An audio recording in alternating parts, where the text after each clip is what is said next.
Estamos iniciando mais um programa Cidadania e Serviço Público, um programa da FESPESP, Federação das Entidades de Servidores Públicos do Estado de São Paulo. Um programa que traz para você notícias sobre cidadania e serviço público. Vamos lá?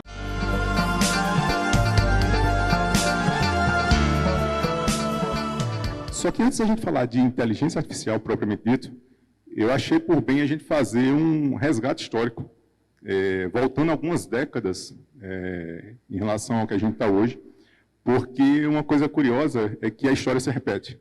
Então, eu vou, junto com vocês, voltar lá no tempo da máquina de escrever, e a gente vai chegar no tempo presente até os agentes conversacionais, porque eu quero compartilhar com vocês fatos ou talvez situações que estão acontecendo hoje, que na verdade já foram presenciados ou por nós mesmos ou por outras gerações que passaram por momentos de mudança, assim como a gente está passando hoje em relação à inteligência artificial. E para isso eu chamei de paralelos históricos, eu trouxe 2 paralelos históricos aqui para a gente fazer alguma reflexão. O primeiro paralelo histórico que eu quero fazer com vocês é remontando lá ao final dos anos 80, começo dos anos 90, quando houve, mais do que o surgimento, a popularização dos computadores pessoais. Então, naquela época, o que era comum era utilizar máquinas de datilografia, as famosas máquinas de escrever. Eu lembro muito meu pai usando isso em casa, no trabalho dele. E quando chegou o computador pessoal, e ele começou a se popularizar, os datilógrafos daquela época começaram a temer perder a sua função. Por falta de conhecimento, por falta de uma certeza do que viria no futuro, então esse sentimento de receio, de medo, começou a surgir nos datilógrafos. Mas com o passar do tempo, o que a gente percebeu foi que eles não perderam a função. O computador não veio para eliminar a pessoa que era um datilógrafo. Ele veio para formar novas competências. E aquelas pessoas que eram datilógrafos, eles passaram a ter a competência de fazer digitação, uma atividade bastante próxima ao que ele fazia, só que em uma outra ferramenta, mas eles também passaram a ter a competência de fazer formatações de documentos, gestão de documentos em pastas digitais, ou seja, aquela mesma pessoa não perdeu a sua função, mas ela foi obrigada a se atualizar, se capacitar, para ser competente para realizar novas atividades que o mundo estava expondo ali como necessários para serem feitos. Ou seja, o computador não gerou o fim dos trabalhos, mas uma mudança de perfil naqueles profissionais. E aí, a mudança de perfil é algo que vai ser comum nesse próximo paralelo histórico que eu vou fazer nesse próximo slide. Andando um pouquinho aí, alguns anos na frente, então uns 10 anos para frente, começo ali dos anos 2000, veio o surgimento do Google. Eu estou falando do Google aqui porque é o mais conhecido, mas buscadores, de forma geral, da internet.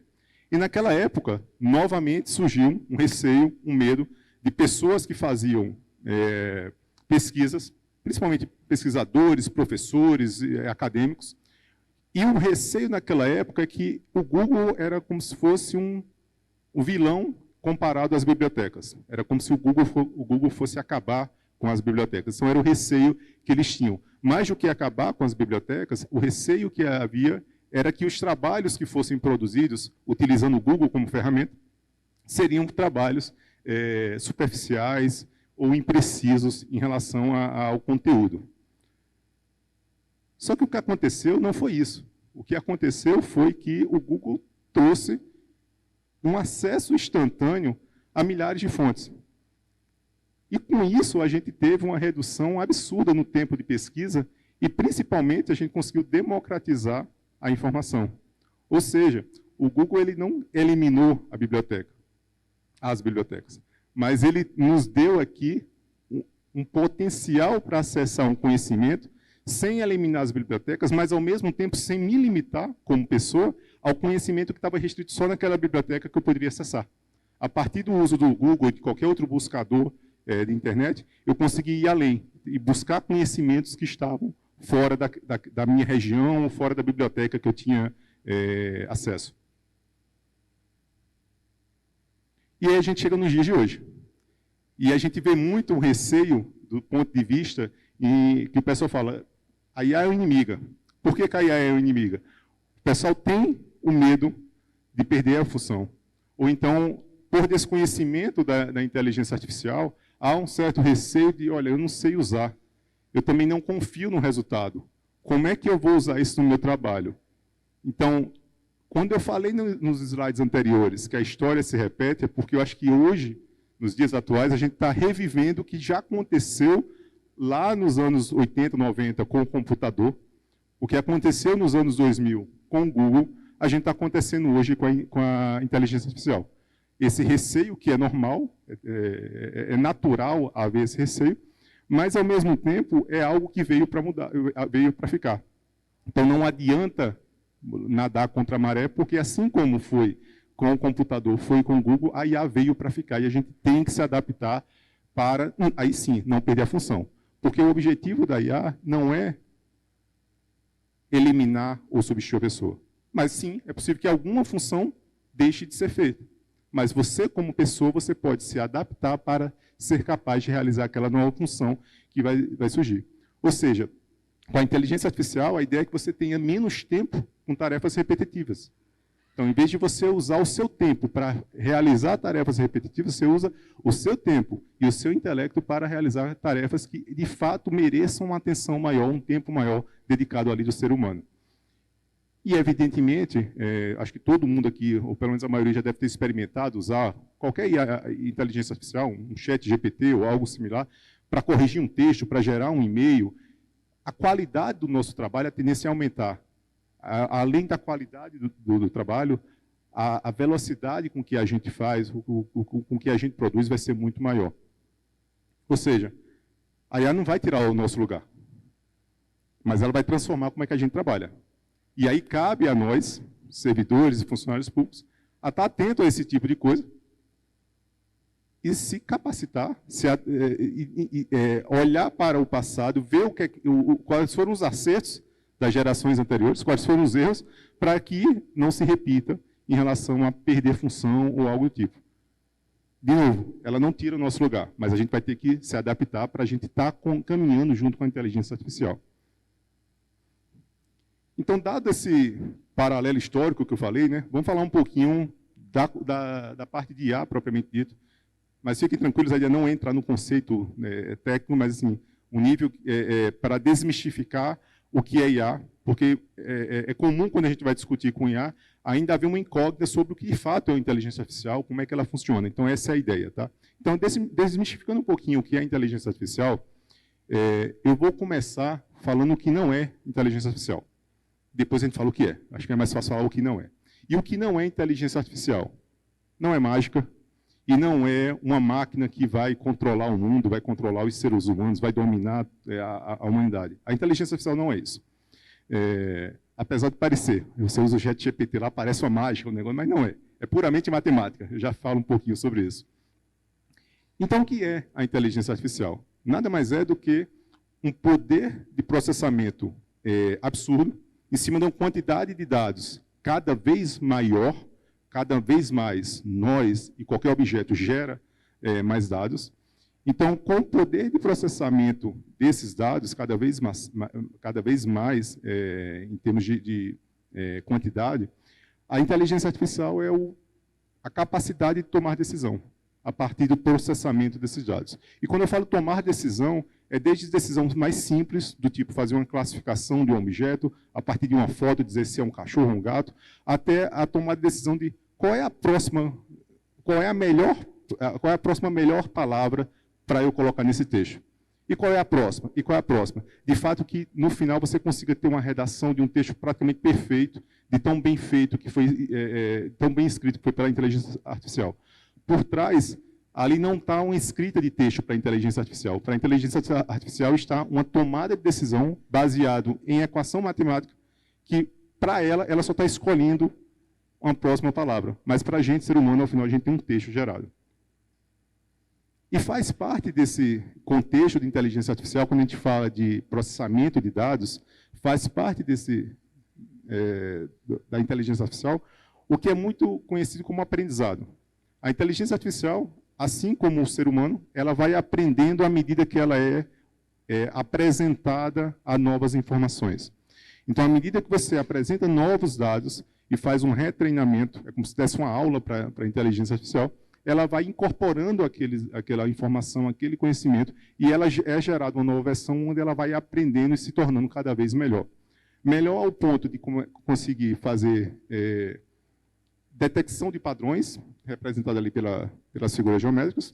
Então, você pode ter um IA mais simples, onde ela consegue detectar padrões a partir de dados, ou ela pode aprender ao ponto de gerar novos conteúdos a partir do dado que ela foi apresentada. Então, perceba a diferença.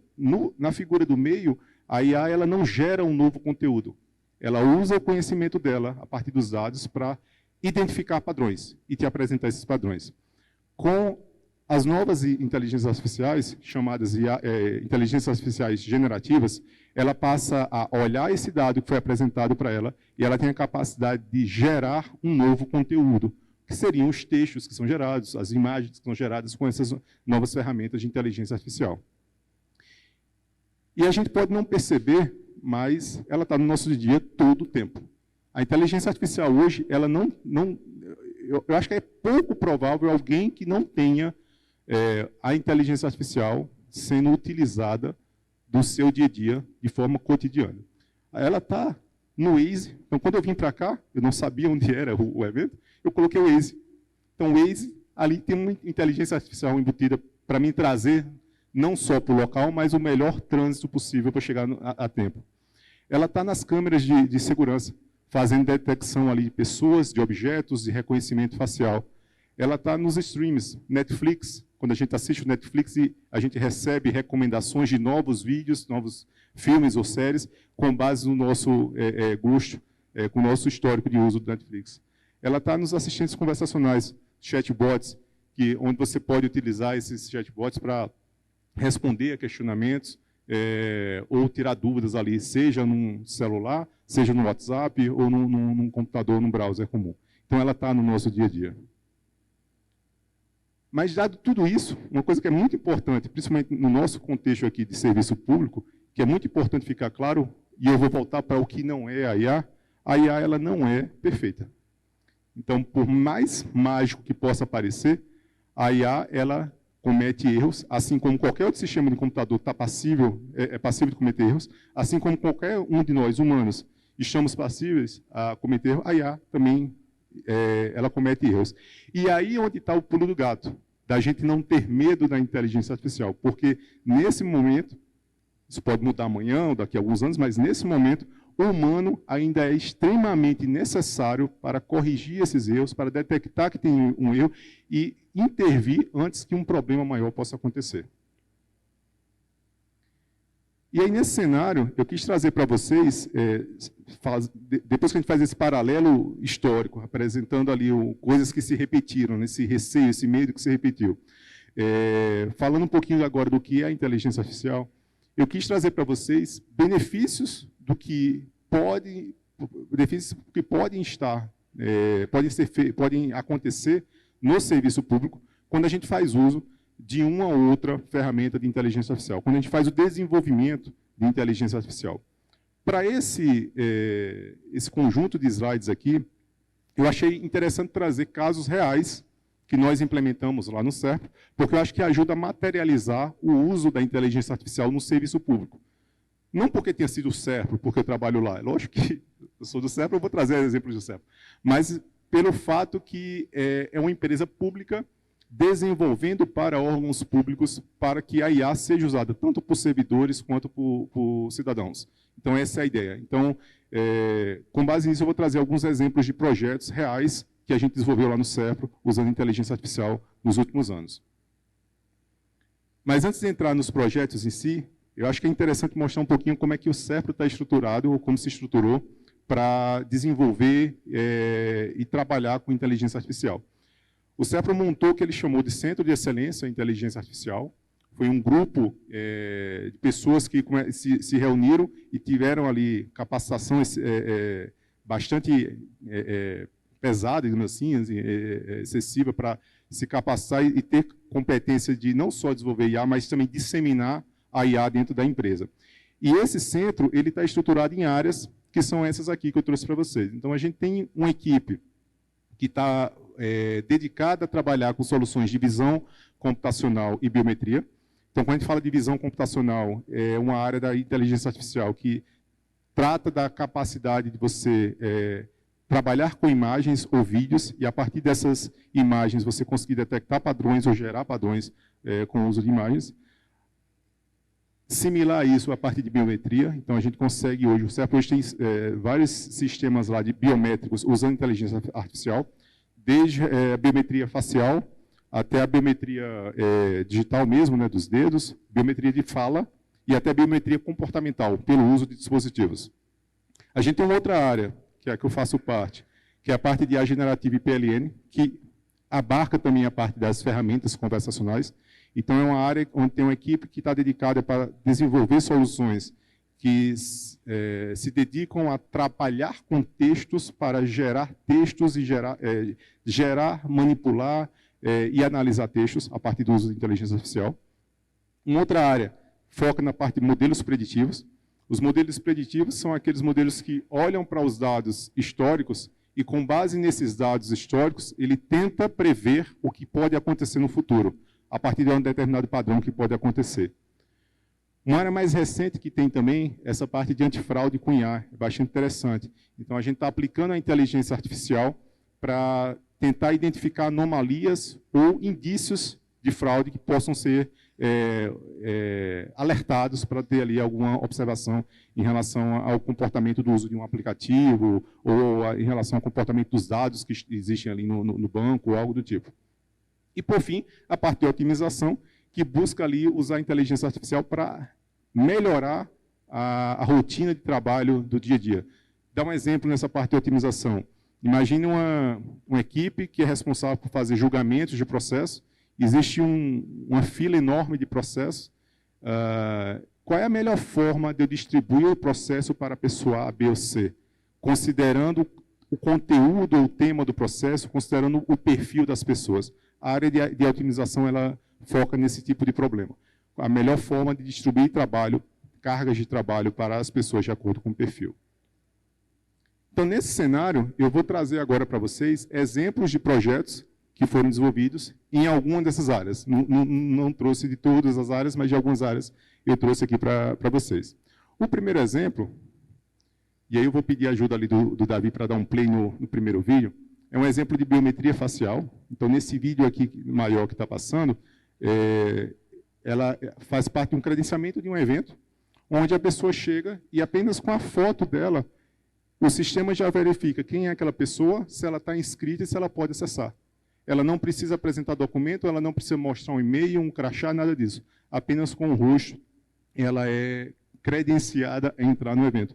Só por curiosidade, esse evento aqui é a Febrabantec, que acontece todos os anos em São Paulo, e um evento ali com milhares de pessoas. O CEPRO é responsável pela essa parte de credenciamento e autorização de entrada lá na Febrabantec. O próximo vídeo, e o Davi ajuda aí também, usa a mesma tecnologia, só que, veja, já no aeroporto. Então, eu uso o reconhecimento facial, a biometria facial da pessoa, para verificar se aquela pessoa ela tem permissão de entrar na área de embarque, de acordo com se ela tem ou não um voo ali agendado, se ela está ali. Perceba que, nesse momento, a gente está trazendo agilidade para aquele momento, seja o credenciamento de um evento, seja um aeroporto, onde você não precisa mais pegar o documento, mostrar, fazer um cara crachá, mostrar como é que chama, o bilhete de embarque, a passagem. Apenas com o seu rosto você consegue não só entrar, mas garantir a segurança que você é você mesmo, porque a gente está tratando com biometria facial.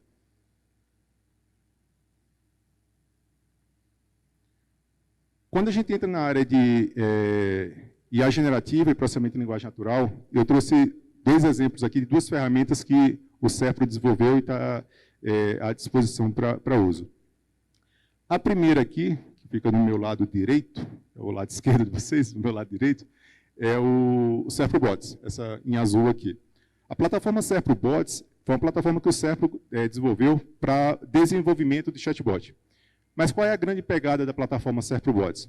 Ela foi construída para que pessoas que não tenham conhecimento de inteligência artificial, e, na verdade, ela não precisa nem ter conhecimento de desenvolvimento, ela consegue construir um chatbot completamente visual, essas telas são reais lá da ferramenta, onde você consegue montar todo um fluxo conversacional, configurar o seu chatbot e fazer a publicação dele no seu portal lá da web ou no WhatsApp, por exemplo. De forma que o objetivo dessa plataforma aqui é gerar essas ferramentas que, no final, ela vai ser utilizada para otimizar o atendimento da sociedade. Então, você imagine criar um chatbot e colocar à disposição para que o cidadão converse com aquela inteligência artificial para resolver alguma dúvida, alguma pendência que ele tenha com o órgão público, e isso ser 24/7. Você não precisar ter que alocar pessoas para fazer um atendimento mais básico à pessoa, principalmente final de semana, feriado, horário noturno. Você coloca a máquina para trabalhar por você nesse momento. E aí você dedica aquelas pessoas para fazer análise de chamados ou necessidades mais complexas, onde precisa, sim, a atuação de um ser humano. No meu lado esquerdo ali tem a outra ferramenta chamada Conversaí Studio. O Conversaí Studio, acho que a melhor explicação para o Conversaí Studio, eu sempre gosto de falar, é o seguinte: o que é o Conversaí Studio? Ele é o chat GPT para você chamar de seu. Ele é o seu chat GPT. Com qual diferença? Você pode incluir nessa ferramenta conhecimento do seu órgão, da sua repartição pública, do seu órgão público. Você pode subir ali centenas ou milhares de documentos e configurar a inteligência artificial para responder só sobre aquele conteúdo. Então, imagine você tem um órgão que tem lá centenas de normativos, por exemplo, e você trabalha tendo que responder a abertura de chamados ou na elaboração ali de algum ofício, alguma coisa que tem que estar embasado no normativo. E você tem que procurar todo aquele normativo, saber qual é o normativo exato que fala sobre um determinado assunto para você tirar uma dúvida. A gente estava conversando um pouco sobre isso ali antes da palestra. O Conversaí, ele te dá isso. Você faz a inclusão desses arquivos e aí você vai ter uma interface muito similar ao ChatGPT, onde você faz a sua pergunta em linguagem natural, sem informar qual é o normativo, qual é a lei, qual é o procedimento que ele tem que buscar. E aí ele usa a inteligência artificial, primeiro para buscar esse normativo correto, ou esses normativos, pode ser mais de um, e a partir dessa recuperação de informação, ele gera uma resposta. Então, imagine o potencial disso no seu dia a dia, seja para elaborar questões relacionadas a normativos, legislações, ou qualquer outro documento que seja privado. E com uma vantagem, que eu acho que é o principal ponto do Conversaí, tudo isso rodando dentro de uma infraestrutura de governo. Então, usando o modelo próprio de inteligência artificial do Serpro. Então, se você tem um dado sensível, que não é recomendado você utilizar as ferramentas de mercado, nada contra ChatGPT, Gemini, nada contra, eu uso também, mas a depender da sensibilidade do seu dado, questões de LGPD ou outras orientações orientam para você não utilizar, não mandar um dado sensível para fora do território nacional. Aqui a gente está falando de, além de estar no território nacional, está dentro de uma infraestrutura de governo. Acho que é o principal ponto a ser destacado.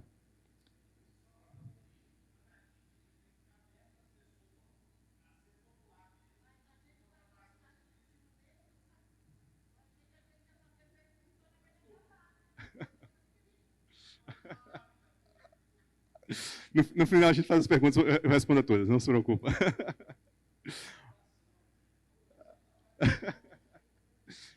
Pergunta é bom, eu gosto. Então vamos seguindo aqui. Um outro exemplo que eu trouxe de IA generativa e processamento de linguagem natural foi esse projeto que a gente fez para o CARF. Esse QR Code aqui, se vocês baterem a foto dele, ele vai apontar para essa notícia, tá? Eu trouxe aqui só o print da notícia, mas o QR Code aponta para lá, que aí tem a notícia completa. Mas qual foi esse trabalho? Esse trabalho foi sensacional, porque a gente desenvolveu um sistema para o CARF, chamado IARA. IARA significa Inteligência Artificial em Recursos Administrativos. E qual era o problema do CARF? Na verdade, qual é o problema do CARF? Eu acho que é um problema que é muito recorrente em vários órgãos públicos. No caso do CARF, lá, ele tem uma fila gigantesca de recursos tributários a serem julgados. E só para vocês terem ideia, atualmente são 75 mil recursos tributários em tramitação. 75 mil. E esses recursos somam um valor de 950 bilhões de reais. Com a implantação desse sistema de inteligência artificial, que o objetivo dele é auxiliar, é importante deixar claro, é auxiliar, ele não faz o julgamento automático, ele auxilia o CARF a julgar. A expectativa do CARF é diminuir o tempo de tramitação processual de 6 para 1 ano. Então, aqui eu acho um exemplo muito claro do potencial que a inteligência artificial tem de trazer uma eficiência, mais do que para o órgão, uma eficiência para o Estado brasileiro, onde você vai usar a inteligência artificial não para julgar automaticamente o recurso, mas para auxiliar aquelas pessoas que julgam, buscando informações mais precisas, mais rápidas, e com isso você diminuir de 6 para 1 ano o trâmite processual daqueles recursos. Olha o absurdo que a gente consegue chegar, a coisa boa que isso é para a sociedade brasileira.